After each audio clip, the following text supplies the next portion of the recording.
He saw her by accident. A billionaire stepped out of his private elevator, crossed the polished lobby, and froze when he noticed his own maid sleeping on a cold bench outside his building, cradling a baby that looked too small for the night air. Her uniform was still on. Her shoes were missing. Her cheek rested on her arm, like she had finally surrendered to exhaustion. And the question that hit him like a punch was simple and terrifying. Why was the woman who worked inside his mansion sleeping outside his home with a baby? Before we continue, please like and subscribe, and let us know where you're watching from. The building was the kind of place where silence cost money.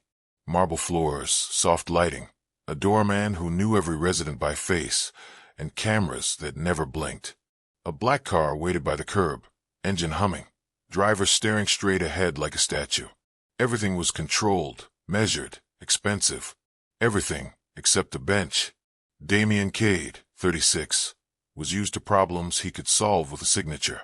He ran Cade Holdings, a powerhouse that owned half the skyline, and his name carried weight in rooms that decided what other people would call the future. He didn't raise his voice. He didn't need to. People moved when he walked in, like the air knew to make space for him. But right now, the air was heavy. The maid's name was Naya Okafor, 27, quiet, reliable, the kind of worker you barely noticed until something went wrong and you realized she was the one who made everything run. Damien remembered small details about her the way he remembered figures on a balance sheet. She folded towels with perfect corners. She never used her phone in front of staff. When she spoke, it was always yes, sir, or understood.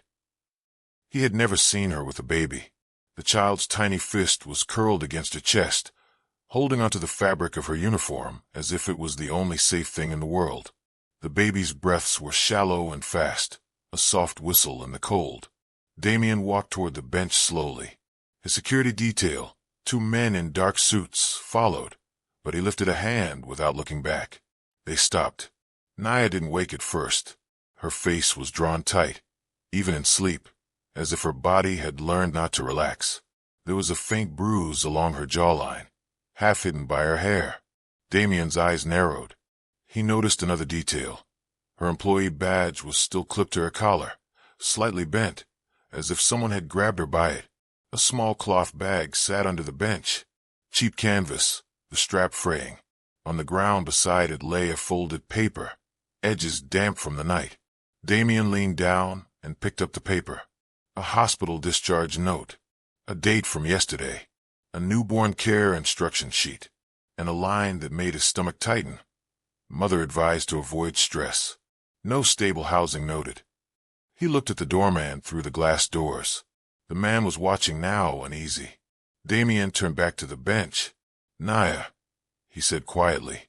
Her eyes opened like a trapped animal's, fast, wide, ready to run. For half a second she didn't recognize him, and then she did. Her whole body stiffened as if she'd been caught stealing. She tightened her hold on the baby and tried to sit up, but her arms trembled. Sir, I'm sorry. I didn't mean to. You're outside, Damien said. His voice wasn't loud, but it carried a strange sharpness. With a baby. Naya's mouth opened, then closed. Her gaze flicked toward the glass doors, toward the cameras, toward the doorman, like she was calculating how many eyes were on her. I was just resting, she whispered. Damien's eyes held hers. You don't rest on a bench outside in the cold. Not like this.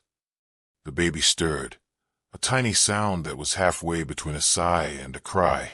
Naya immediately rocked her body, a soothing motion, so practiced it looked like muscle memory. Damien felt something shift in his chest, something he didn't like, because it didn't have a name. Come inside, he said. Naya flinched like he had threatened her. No, sir, I can't. Why not? Her throat moved as she swallowed. Because they told me not to. Who told you not to? Naya's eyes dropped to her hands. I don't want trouble. Damien glanced at the bruise again, then at her bent badge, then at the discharge paper in his hand. His mind began lining up details the way it always did. Timeline, motive, control points, pressure. Get the car, he said to his driver without turning. Naya shook her head quickly. Please, sir. Don't. I don't need. Stop, Damien said, gentle but firm. You're shaking. Your baby is cold. Whatever this is, it ends tonight. Her lips trembled. For a moment, it looked like she might cry, but she swallowed it down, like she had swallowed everything else. I didn't plan for this, she said softly. I was trying to handle it. Damien crouched, lowering himself to her level, like the marble and glass didn't matter. Naya, look at me. She did, reluctantly. Tell me the truth, he said. Why are you out here? Naya's eyes flicked to the cameras again. Not here. Damien understood that tone. Fear mixed with discipline, like she was following instructions. He stood and nodded once. Fine. Not here. He turned toward the doors and the doorman, whose face was now pale. Unlock the service entrance, Damien said. Now. The doorman hesitated, then moved fast. Damien watched him with cold attention. People didn't hesitate with him unless they thought someone else had more power. Naya held her baby tighter as Damien guided her inside through the quieter side of the lobby. The building smelled like expensive perfume and polished stone. Naya looked out of place, like a stain the place didn't know how to absorb. A woman in a crisp blazer stepped out of the management office, smiling too quickly. Mr. Cade. Damien didn't smile back. Not now. Her smile faltered. Of course. We just... Damien's eyes cut to the cameras above. Who has access to the lobby footage? The woman blinked. Security, building management, and she hesitated. And an external monitoring firm. Damien nodded, filing it away. He led Naya into a private elevator. His security followed this time, and one of them, a broad-shouldered man named Calvin, held the elevator doors as if guarding something fragile. Inside, the silence grew thicker. Naya stared at her shoes, or what was left of them. One sock was torn. Her hands looked raw, as if she had been washing too much, too hard. Damien's penthouse was all sharp edges softened by design. Wide windows, clean lines, art that looked expensive because it refused to explain itself. But the moment Naya stepped in, her shoulders rose like she expected to be struck for touching the wrong thing. Damien gestured toward a couch. Sit, she hovered. Sir, my uniform. Sit, he repeated. She sat slowly, still holding the baby, like someone might try to take her away. Damien walked to the kitchen, opened a cabinet, and pulled out a warm blanket, thick, soft, the kind that never saw hardship. He brought it to her and draped it over the baby with care that surprised even him. The baby's face relaxed, a tiny mouth opening and closing in sleep. What's her name? Damien asked. Naya hesitated. Amara. Damien nodded. How old? 5 days. The number landed like a stone. 5 days. And she was already outside. Damien's voice stayed calm, but something in his eyes changed. Who was the father? Naya's fingers tightened on the blanket. It doesn't matter. It matters if he's the reason you're afraid, Damien said. Naya looked toward the window, toward the city lights like they could answer for her. He said if I spoke, I would lose everything. Damien leaned forward slightly. Who is he, Naya? She swallowed again. Mr. Harrow. Damien's face did not move, but the air did. Victor Harrow was not a random name. He was Damien's chief operations officer. Polished, charming, loved by investors, and known for turning messy problems into clean profits. He wore his success like a tailored suit. And he had been with Damien for 6 years. Damien's mind flashed through meetings, handshakes, smiles. He remembered Victor's laugh at a gala last month. He remembered Victor praising loyal staff, like they were assets. Damien kept his voice steady. Victor Harrow did this? Naya's eyes filled, but tears did not fall. I didn't say he did anything. I'm not accusing. You just said he threatened you. Naya's shoulders shook once. He said no one would believe me. He said, I should be grateful he even looked at me. Damien stared at her, and for the first time in a long time, he felt the urge to break something. But he didn't. He breathed in slowly. Tell me everything. Start from the beginning. Naya's hands trembled as she adjusted the blanket. I used to work mornings at your house and nights at a small diner. I was saving for nursing school. I didn't tell anyone because I didn't want pity. Damien's brows drew together. Nursing school. That was new. I had bills, she continued. My mother's medicine. My sister's school fees back home. I couldn't afford to stop. Damien listened, silent. One night, I fell asleep in the staff pantry. I was exhausted. Mr. Harrow came in. He laughed and said I looked cute like that. He offered to drive me home. I said no. Her voice got smaller. He kept offering. He started giving me tasks directly, even though he wasn't supposed to. Damien's jaw tightened. He would call me to his office to discuss staff matters. He would ask personal questions. He'd stand too close. He'd touch my shoulder like it was normal. Naya's eyes flicked up, sharp with pain. I tried to avoid him. Then my diner job cut my hours. I started falling behind on rent. Damien watched her carefully. That's when he offered help. Naya nodded once. He said he could fix things. He said I just needed to be friendly. Damien didn't speak. He didn't need to. The pattern was old, ugly, and always the same. I refused, Naya said. Then the next week, my landlord said someone complained about illegal activity in my apartment. He threatened to evict me. I didn't even know what it meant. Her voice shook. Then my shifts got changed without notice. I kept getting written up for things I didn't do. Damien's eyes narrowed. Do you have proof? Naya hesitated, then reached into her cloth bag with one hand and pulled out a small, cracked phone. I started recording. Damien's gaze sharpened. Show me. Her fingers hovered over the screen, like it was dangerous. Then she opened a folder of audio clips. One was labeled with a date. Another had no name at all. I didn't want revenge, she whispered. I just wanted to protect myself. Damien took the phone gently, careful not to scare her. He pressed play. Victor Harrow's voice filled the room, smooth, amused, cruel in a quiet way. You're smart, Naya.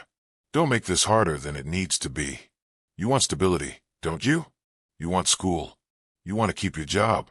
Then stop acting like you're better than your position. Naya's breathing turned shallow as she listened. Damien's expression stayed controlled, but his eyes went colder with every second. The recording continued. People like you always think you can cry and someone will save you. But no one will. Not here. You're replaceable. I can make one call and you're out. And if you're out, you know what happens to your little dreams. Damien stopped the audio. The silence after it was louder than the voice. Naya whispered. When I found out I was pregnant, I panicked. I tried to quit. He said if I left, he would make sure no one hired me. He said my references would be unfortunate. Damien's eyes lifted to her bruise again. And that, Naya touched her jaw quickly, like she forgot it was there. Yesterday, I went to the hospital. I didn't have insurance. They asked for an address. I didn't have one anymore. Damien's stomach tightened. What happened to your apartment? Naya's voice broke, just slightly. Evicted. Someone paid my landlord to renovate. He said the building was being cleared. I had 3 days. She looked down at Amara. I was staying at a friend's, but her roommate complained. I didn't want to be a burden. Damien's hands curled into fists at his sides. And why were you outside my building? Naya swallowed hard. Because I was coming to work tonight. I thought if I could just keep working, I could save enough for a room somewhere. But the guard at the service gate told me I wasn't allowed in. Damien's eyes snapped up. Who told him that? Naya's voice was barely there. Mr. Harrow. Damien sat back, the pieces clicking together, with brutal clarity. Victor hadn't just threatened her. He had boxed her in, cut her off, controlled the doors, controlled the narrative. And now she was outside, with a 5-day-old baby, in the cold, because someone wanted her invisible. Damien stood. His voice was calm, but it carried steel. You're not going back out there. Naya flinched. Sir, if you get involved. I'm already involved, Damien said. "And you're not alone." Naya stared at him, like she didn't understand those words in real life. Damien turned to Calvin. "Call Dr. Larkin." Calvin blinked. "Your attorney?" "Yes," Damien said. "Now."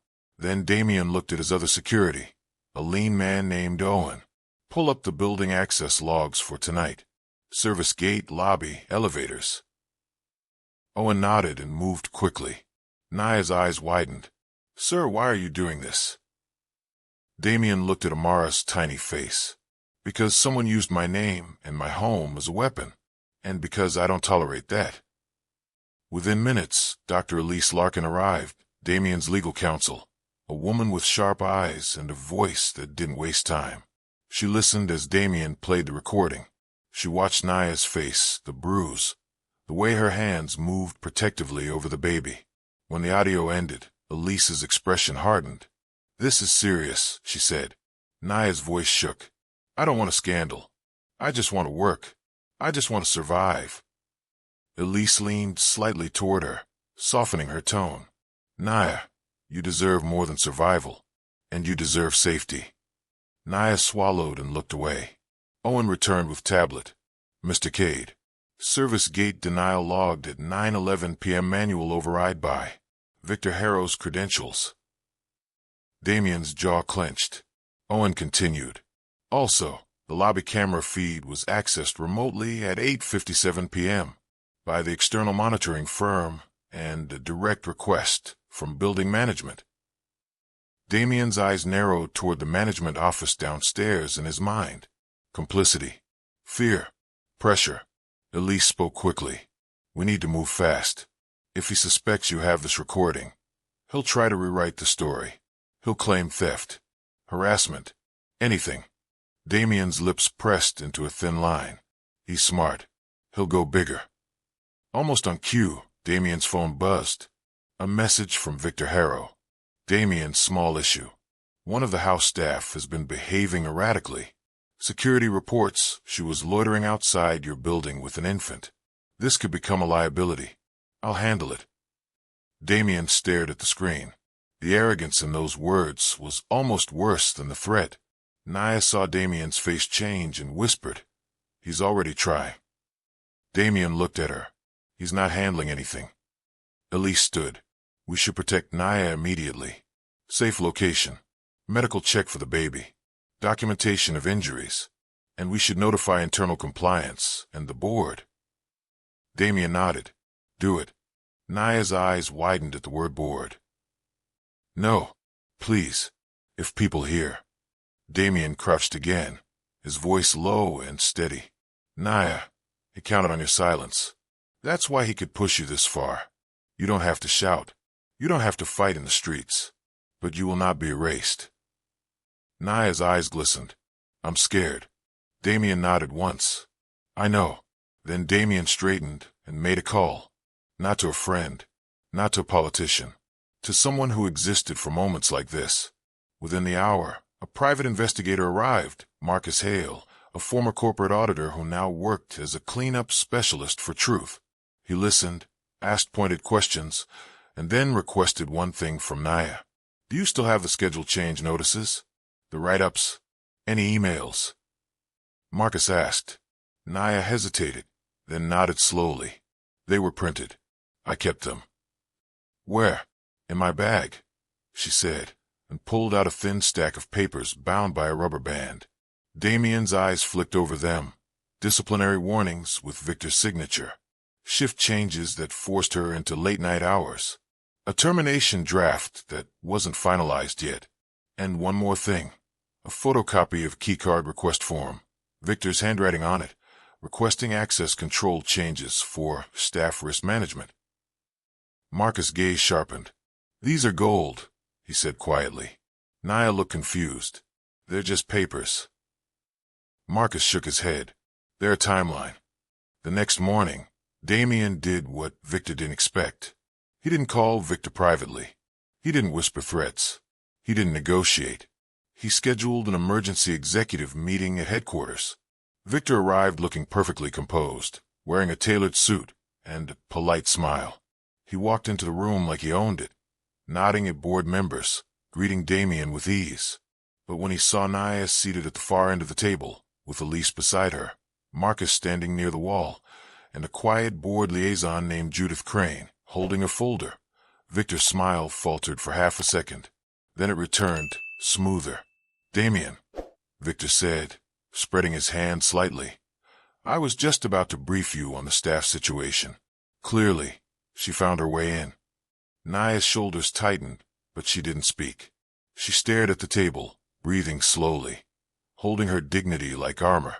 Damien's voice was calm. "You said you'd handle it. I decided to handle it instead." Victor chuckled softly, as if amused. "I understand your compassion, but we can't have employees creating scenes. It's a safety issue."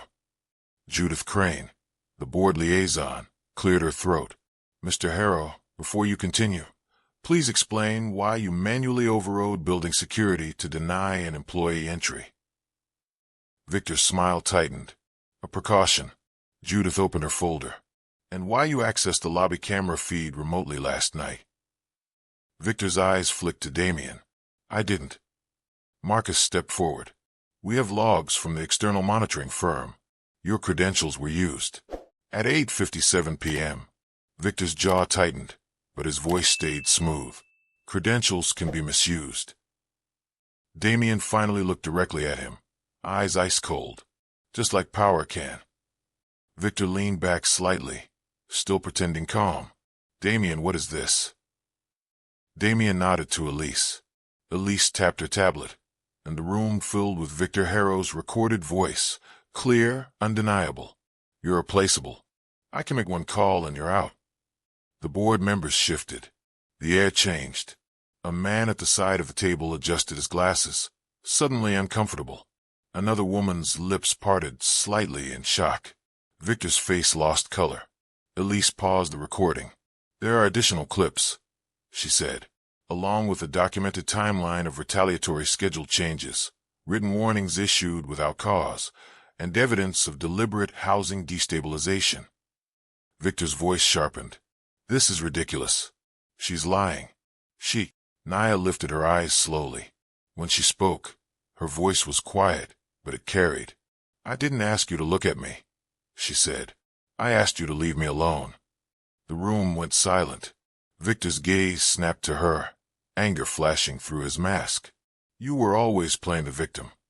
Damien leaned forward slightly. "Careful." Victor's hand spread again, but now the calm was cracking. "Damien, you're letting emotion cloud your judgment. Think about the company. Think about investors. We can settle this quietly." Judith Crane's voice was firm. "This isn't a negotiation. This is a breach." Victor looked at her. "Judith." She held up a hand. "Mr. Harrow, your access is being revoked effective immediately. Security will escort you out." Victor's composure finally broke. "You can't do that. I built this operation." Damien's voice remained even. "You didn't build it. You exploited it." Victor's eyes darted around the room, searching for allies. One board member, an older man who had often laughed at Victor's jokes, looked down at his papers instead. Another shifted away like Victor had become contagious. The supporting character who changed their stance was the head of HR, Tessa Ray. She had been quiet, complicit in the way many people were complicit, by staying silent. Now her face was pale, her hands trembling slightly as she stared at the papers. Victor turned toward her. "Tessa, tell them how this works. You know this is a misunderstanding." Tessa's lips parted. She looked at Nia, then at the bruise, then at the baby photo on the discharge sheet, and something in her expression shifted from fear to shame. I received instructions," Tessa admitted, voice shaking, "from Mr. Harrow, about monitoring Nia's schedule, about discouraging her from reporting anything." The room exhaled in disbelief. Victor's head snapped toward her. Tessa flinched, but she continued. "I told myself it was administrative. I told myself it was none of my business." Her eyes met Judith's. "It was my business, and I was wrong." Victor's face twisted in disbelief. "You're throwing me under the bus." "No," Tessa said quietly. I'm stepping out from under it. Security entered. Victor stood abruptly, chair scraping loud against the floor. For a moment, he looked like he might try to fight the situation with charm again, but the room had already turned. Victor's voice dropped low as he looked at Damien. You think this makes you noble? Damien's gaze didn't move. I think it makes you finished. Victor was escorted out, still talking, still trying to control the narrative, but the doors closed behind him with a final sound that felt like a verdict. When it was over, Naya's shoulders sagged as if she had been carrying a weight too heavy for her spine. Damien stood and walked around the table, stopping beside her. You did the hardest part, he said quietly. Naya's eyes filled, and this time a tear slipped out, silent and hot. Elise handed Judith a set of documents. Marcus leaned in to speak to Tessa, already discussing corrective policy steps and protection measures. Damien looked down at Naya. You and Amara will have housing today, he said. A safe place. Not charity. Protection. Naya shook her head slightly, overwhelmed. I don't know how to. You don't have to know how, Damien said. You just have to breathe. In the days that followed, consequences came like a storm that had been building for years. Victor Harrow's resignation wasn't framed as a personal decision. It was a public removal. The company initiated an independent investigation. The board issued statements. Investors asked questions. The building management firm lost the contract after Damien demanded a full audit of access logs and footage handling. And Naya, once invisible, became impossible to ignore. But Damien made sure her next steps were realistic, not fantasy. She didn't wake up in a mansion and suddenly become a celebrity. She didn't get handed a life with no effort. Instead, she got something far more powerful. Safety. A clean apartment lease in her name, paid through a staff protection fund that Damien established and made permanent. A legal advocate assigned to her case. A medical care plan for Amara's first year. And a job offer within the company. Not as a maid, but as a junior facilities coordinator, with a schedule that allowed her to attend classes. Because Damien didn't just want to fix what Victor broke. He wanted to build a system that wouldn't allow another Victor to hide behind power again. One afternoon, weeks later, Damien visited the small training center where Naya attended her nursing prerequisites. He didn't arrive with cameras or speeches. He stood quietly near the back while she held Amara in one arm and took notes with the other. After class, Naya approached him slowly, her face calmer than it had been that night on the bench. I still don't understand why you noticed me, she admitted. Damien looked at her, thoughtful. I noticed the baby, he said honestly, and then I realized I should have noticed you long before that. Naya nodded slowly. People usually notice too late. Damien's voice softened. Not anymore. Naya looked down at Amara, who blinked up at the lights like the world was new and safe. I used to think dignity was something you had to fight for, Naya said quietly. Like if you weren't loud, you didn't deserve it. Damien shook his head. Dignity is something you carry, even when others try to take it. Naya's eyes met his. This time, she didn't look afraid. She looked steady, and that was the real shock. Not the billionaire's power, not the boardroom collapse, not the headlines.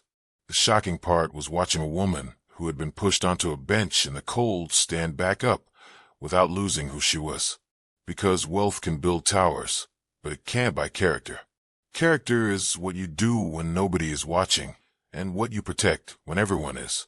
If this story reminded you that your worth doesn't change just because someone tries to treat you as small, drop a comment below and tell us what you would have done in Damien's shoes. And don't forget to like, subscribe, and let us know where you're watching from.